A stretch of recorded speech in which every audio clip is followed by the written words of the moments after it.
YCP నాయకురాలు fire brand నేత RK రోజాపై criminal case నమోదుకు రంగం సిద్ధమైంది. వైసీపీ హయాంలో సుమారు 40 కోట్ల రూపాయల మేర ఆమె అవినీతి చేశారని, అక్రమంగా పోగేసుకున్నారని విజిలెన్స్ అధికారులు ఇచ్చిన నివేదికలో స్పష్టం చేశారు. ఏకంగా విజిలెన్స్ అధికారులు 30,000 పేజీల నివేదికను అందించారు. ఆమెతో పాటు ఇదే వైసీపీకి చెందిన యువ నాయకుడు బైరెడ్డి సిద్ధార్థరెడ్డి పైన విజిలెన్స్ అధికారుల అభియోగాల్లో పేర్కొన్నారు.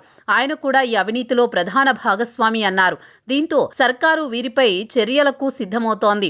వైసీపీ హయాంలో యువతను క్రీడల దిశగా ప్రోత్సహించేందుకు అప్పటి ప్రభుత్వం కేంద్రంలోని మోదీ సర్కార్ అమలు చేస్తున్న ఖేలో ఇండియా కార్యక్రమాన్ని రాష్ట్రంలో కూడా అమలు చేసింది. దీనిలో భాగంగా ఆడుదాం ఆంధ్ర అనే కొత్త పేరును ప్రతిపాదించారు. దీని బాధ్యతలు అప్పటి మంత్రిగా వ్యవహరించిన రోజాకు అప్పగించారు. ఏపీ క్రీడా ప్రాధికార సంస్థ చైర్మన్ గా బైరెడ్డి సిద్ధార్థరెడ్డిని నియమించారు. వీరిద్దరూ కలిసి రాష్ట్ర వ్యాప్తంగా యువతను క్రీడల దిశగా ప్రోత్సహించాల్సి ఉంది. ఈ క్రమంలో క్రికెట్ బ్యాట్ కిట్లు, ఇతర క్రీడా పరికరాలు, మైదానాల అభివృద్ధి, క్రీడల నిర్వహణ వచ్చిన క్రీడాకారులకు ఏర్పాట్లు చేయాల్సి ఉంది.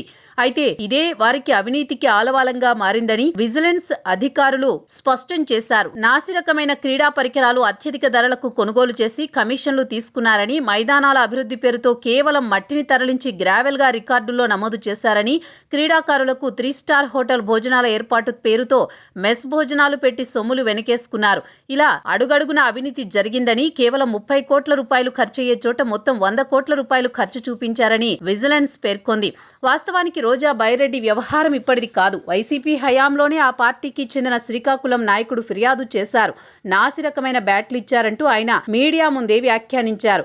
అప్పట్లోనే సంచలనంగా మారిన ఈ కేసు కూటమి సర్కారొచ్చాక తీవ్రంగా పరిగణించింది. ఇక చిత్తూరుకు చెందిన కూటమి పార్టీ నాయకులు కూడా దీనిని సీరియస్ గా తీసుకున్నారు. ఫలితంగా చంద్రబాబు విజిలెన్స్ విచారణకు ఆదేశించారు.